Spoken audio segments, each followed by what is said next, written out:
When the tropical sun climbs over the Philippines, it does more than shine. It presses down. It thickens the air. It turns quiet afternoons into shimmering waves of heat. Yet long before electric fans or air conditioners ever hummed in a window, Filipinos had already learned how to stay cool. They shaped homes that breathed with the wind. They carved openings that guided shadows. They built with light, air, and instinct, turning architecture into a shield against the sun. From stilt houses near the sea to old wooden homes in Luzon towns, every curve and every gap carried purpose. So how did people stay cool in a climate where heat arrives like a second season? Stay with me. The answer is hidden in wood, wind, and wisdom. When the heat settles over a Filipino town at midday and the air barely moves, something curious happens in the old houses. Small wooden panels beneath the main windows begin to glow with soft daylight, and a thin, steady breeze slips through their slatted openings. These are ventanillas, the hidden breathing spaces of traditional Filipino homes crafted long before anyone dreamed of electric cooling. If you look closely, ventanillas sit between the floor and the large main windows. They open outward like little wooden wings. Long ago, builders in Luzon, Visayas, and even some coastal Mindanao towns noticed that the coolest air always lingered near the ground. So they carved these low windows into the walls of stone and wood houses, letting that cool air rise through the rooms while the heavier heat drifted out through the taller openings above. Their secret lies in simple physics guided by intuition. Cool air enters low, warm air escapes high. Air keeps moving even when the day stands still. The slatted grills, often made of wood or metal, filter the light, soften the glare, and protect the home while still allowing a constant flow of wind. During the Spanish era, many ventanillas had sliding bars called rejas, so families could leave them open at night without fear. Inside, the effect is instant. The room breathes. The heat loosens its grip. You can almost hear the sigh of relief when the breeze brushes past woven mats on the floor, lifts the edges of curtains, and drifts toward the ceiling. Families gathered near these openings on hot afternoons, sipping cool water or simply watching the world pass by at knee level. Children played beside them, listening to horses clop past or neighbors calling greetings on the street below. Even today, architects restoring ancestral homes refuse to remove ventanillas because they still work. In modern eco-friendly designs, the same principle returns: low intakes, high exits, a steady current of natural airflow. They cut down on electricity use and remind people that comfort does not always need a machine. Step closer to a ventanilla on a hot day. Feel the calm air rising from the shadows. It hints at something quieter, something older waiting deeper inside Filipino architecture. A cooling method shaped by light and space, ready for the next chapter. When you step inside a Bahay kubo on a blazing Philippine afternoon, the first thing you notice is the change in air. Outside, the sun presses hard on the fields. Inside, the heat softens. The shadows feel cool. A slow breeze moves through the room as if the house itself is exhaling. This simple hut of bamboo and nipa palm has survived centuries of tropical heat because every part of it is designed for airflow. The Bahay kubo rises on stilts, lifting the living space above the ground. Early builders discovered that air passing beneath the floor cools the bamboo slats from below. The walls are woven loosely, allowing wind to slip through their gaps. Nothing is airtight. Everything breathes. When the wind pushes on one side, it flows through the entire structure and escapes out the other, carrying heat with it. Its steep, thatched roof does more than shed rain. The high angle creates a tall, open ceiling where warm air can rise and gather far from the people below. Hot air accumulates near the peak, leaving the lower space cooler. At night, the roof releases that stored heat into the sky, resetting the house for morning. Windows, which are often wide and unshuttered, stay open for most of the day.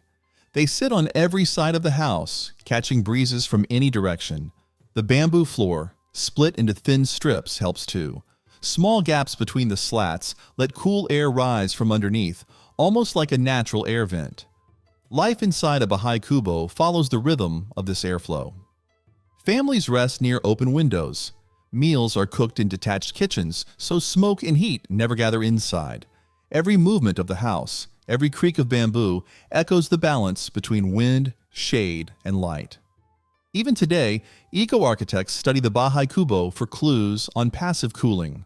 Its materials are local and light. Its ventilation is constant. Its comfort comes from harmony with the climate, not from resisting it. Stay a moment longer in that dim, cool room. The wind carries a whisper of another secret hidden in traditional homes, a cooling method shaped not by bamboo, but by shells that glow softly in the sun. In an old Filipino house overlooking the sea of Panay Island, morning light passes through white, glowing panels that resemble thin shells. The room fills with a soft, milky brightness that feels cool to the skin. These are Capiz windows, one of the quietest yet most brilliant cooling inventions in the Philippines. Long before glass became common, Filipinos learned to turn the shells of Placuna placenta into windows that shaped both light and temperature. Capiz shells were abundant along the coasts of Panay and nearby islands. Early craftsmen discovered that when the shells were cleaned, flattened, and framed in delicate wooden grids, they created panels that allowed light to enter without bringing the harsh heat with it. The glow they produced was bright enough to illuminate entire rooms, yet gentle enough to keep out the intense tropical glare. Houses near the plaza, in towns like Iloilo and Antique, embraced this design until it became a signature of Filipino architecture. The cooling magic of this window lies in how it filters the sun. The shell scatters incoming light, breaking it into softer rays. This reduces heat gain inside the home. Unlike glass, which lets heat pass through easily, this material diffuses warmth and prevents rooms from turning into ovens during midday. When combined with wide wooden windows that open outward, Capiz panels allow air to move freely. Cool breezes travel through the open sections. Light slips through the shell panes. Together, they create a balance of brightness and airflow. Inside a room with Capiz windows, the atmosphere feels gentler. Shadows move slowly. The walls pick up a pale shimmer that cools the eye. Families once used this light for reading, sewing, and afternoon rest. At night, lamps placed near Capiz windows created a warm glow visible from the street. The house looked alive, breathing through every panel. Today, many heritage homes still keep their original Capiz windows, not only because they're beautiful, but because they work. Modern architects borrow the same idea when designing energy-efficient buildings that soften sunlight and reduce heat. Stand in front of a Capiz window and watch the light shift like water. There is another secret hidden deeper in Filipino home design, one that pulls the wind through entire rooms with the simplest trick of direction and space. In the late afternoon, when the Philippine heat hangs heavy and still, something remarkable happens inside a well-designed traditional home. A breeze slips in through one window, crosses the room, and slips out another as if the house itself were guiding the wind. Curtains lift, the air shifts, the heat loosens its grip. This quiet dance of wind is cross-ventilation, one of the oldest and most effective cooling methods Filipinos have relied on for generations. Long before architects used diagrams and measurements, Filipino builders understood the behavior of air through observation. Homes were placed to face prevailing winds, especially the Amihan breeze from the northeast. Doors aligned with windows. Rooms were arranged with clear passages. Even hallways were shaped to encourage currents to flow from one end of the house to the other. The secret of cross-ventilation is simple. Air enters from a low-pressure side, moves through open space, and exits through a high-pressure side. As it travels, it picks up heat from walls, floors, and people, then carries it away.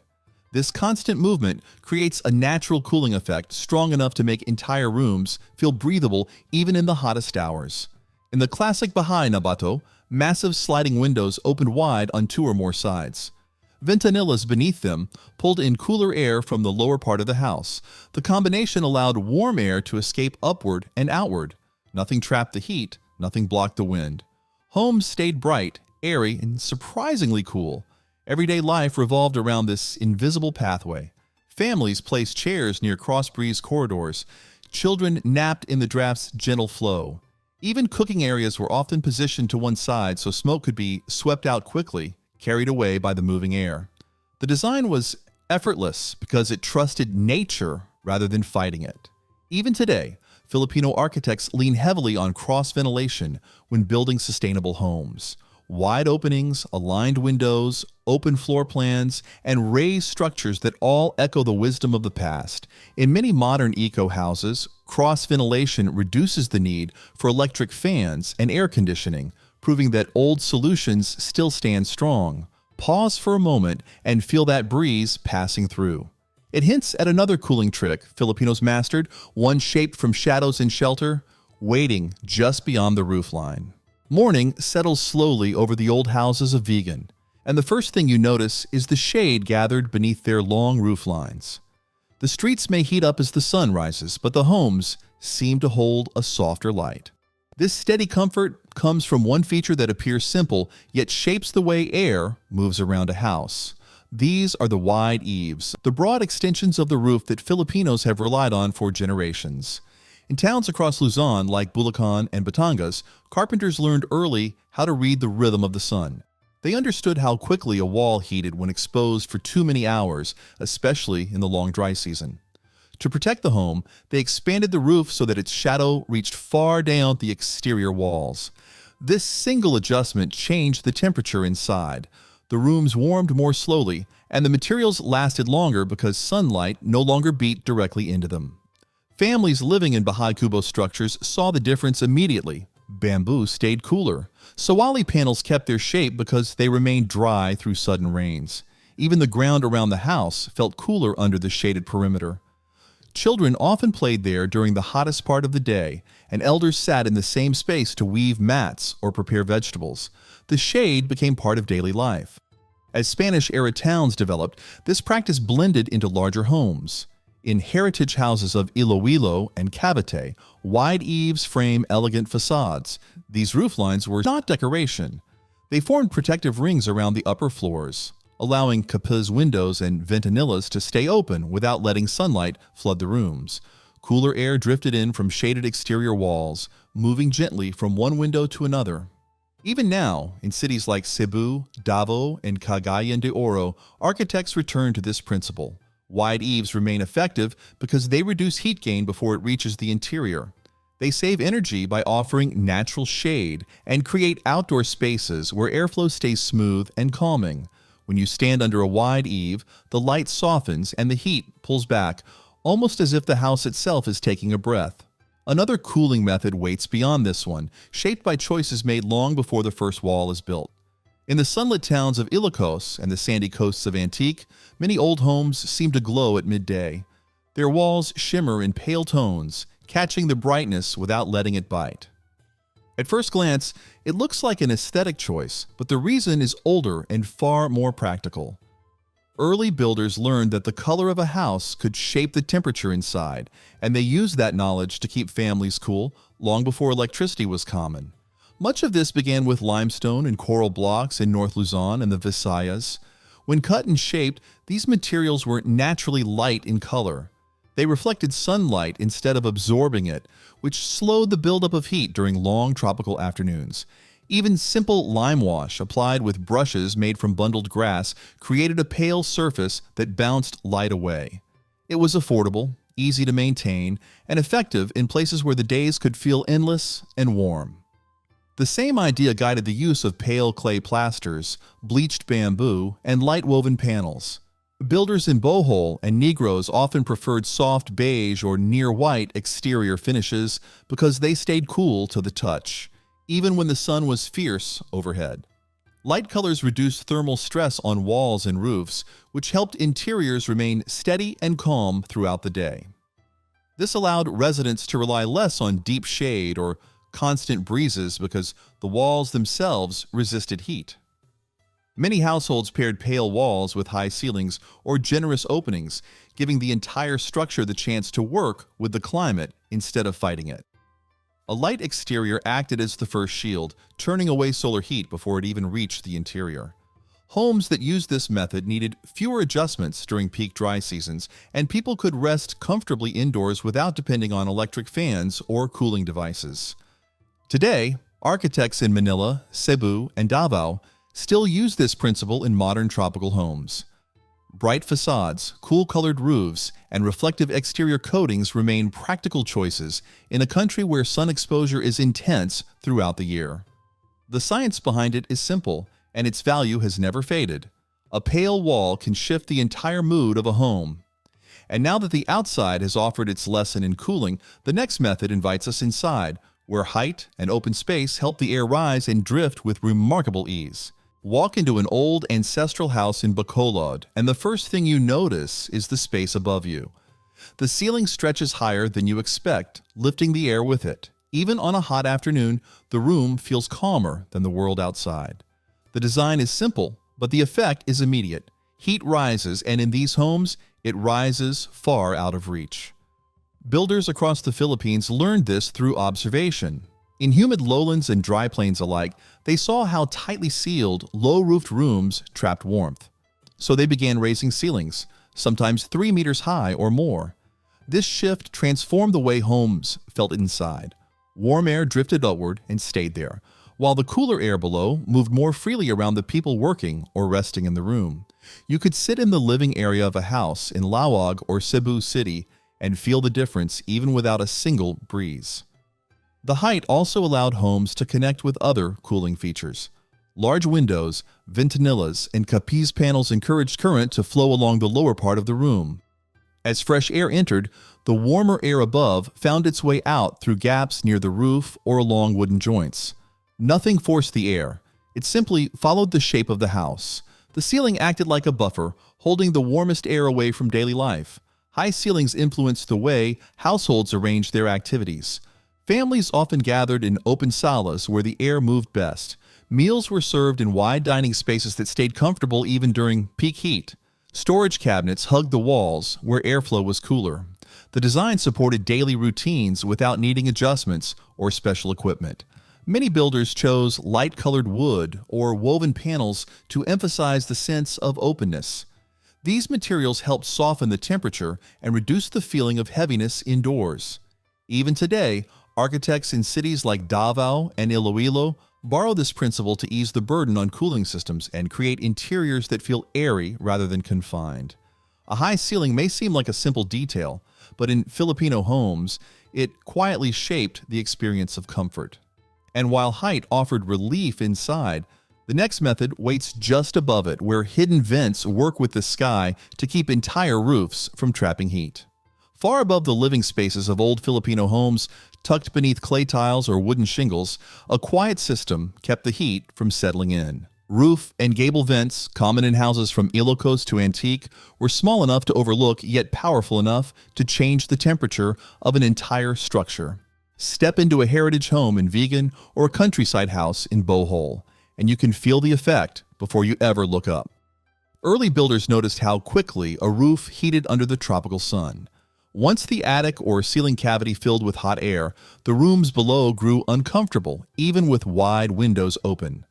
The solution appeared in the form of simple openings placed near the highest points of the house. These vents allowed warm air to escape the moment it gathered, pulling cooler air upward from below. It happened naturally, without fans or machinery, following the pull of rising heat. Some homes used wooden slats built into the gable. Others used carved vents shaped into floral or geometric patterns, especially in Visayan towns. In coastal areas like Leyte, vents were sometimes paired with breathable roofing materials, helping air slip in and out throughout the day. Each variation served the same purpose. The roof stopped acting like a container for heat and instead became a passageway that released it. This design worked hand in hand with other parts of the home. High ceilings gave heat a place to rise. Ventanillas encouraged movement at lower levels. Capiz windows brought in steady daylight without adding too much warmth. Roof vents completed the cycle by giving the warmest air a clean path out. It created a natural loop that refreshed the house from floor to rafters. Many modern homes in the Philippines have started to revisit this approach. Builders in Palawan and Cebu use ridge vents or screened openings to reduce attic heat and lighten the work of electric cooling systems. It is a reminder that sometimes the simplest ideas last the longest, especially in a climate where the sun never holds back. And while vents shape the breadth of a house, the next method works outside the walls, where trees stand guard and turn shade into a form of cooling all its own. Many Filipino homes begin their cooling system long before a wall is built, starting right in the yard where trees are planted with intention. In towns across Laguna, Davao, and Negros, you will find homes framed by mango, bamboo, coconut, or talisay. At first glance, they look like ordinary gardens, but each placement follows a quiet logic shaped by generations of observation. Families learned quickly how the tropical sun shifts through the day. East-facing trees soften the morning heat. Larger trees on the west side shield the house from the fiercest afternoon glare. Coconut and talisay offer high, wide canopies that cast long shadows. Bamboo clusters filter hot winds and turn them cooler as they pass through. Mango trees create deep, dense shade that settles over the roof and walls. Every species has a purpose, chosen not only for fruit or beauty, but for how it moves air and blocks light. Homes in rural Quezon and Camarines Norte often feel cooler by several degrees because of carefully grown trees. Roofs stay shaded, walls heat up more slowly, and ground temperature drops under leafy cover. The shade also protects soil moisture, which adds a subtle cooling effect to the air around the home. Climbers like bougainvillea or calachuchi are sometimes grown along fences or pergolas to cast patterned shadows that soften heat even further. During the warmest months, sitting under a mango tree can feel like finding a natural refuge. Many households use this space as an outdoor living room in the late afternoon. Children play there, elders nap on wooden benches, and families gather to talk. The tree becomes part of the rhythm of daily life. It is practical cooling, but it is also comfort in a form that no appliance could offer. Modern architects in cities like Cebu and Iloilo are bringing this practice back by designing homes around existing trees instead of removing them. They use the canopy as the first layer of climate control, reducing heat gain before it reaches the walls or windows. It is a simple strategy that still holds value today. As trees shape the coolness outside, the next method looks to what forms the walls themselves, where woven patterns turn airflow into something gentle and refreshing. In many provinces of Luzon and Visayas, the sound of a breeze slipping through a sawali wall is part of daily life. The walls seem delicate at first glance, made from thin strips of split bamboo woven into tight patterns. Yet, those patterns serve a purpose. They cool a home without a single switch or machine. Sawali began as a practical solution in communities surrounded by bamboo. People learned to split, dry, and weave the strips into panels that were light but strong. The small gaps between the fibers let air pass through, while the woven surface softened the heat of the sun. Homes in Pampanga, Bicol, Leyte, and Pangasinan still use these walls because they bring steady airflow. Hot air escapes easily. Cooler air enters without resistance. Another advantage is how quickly sawali adjusts to temperature changes.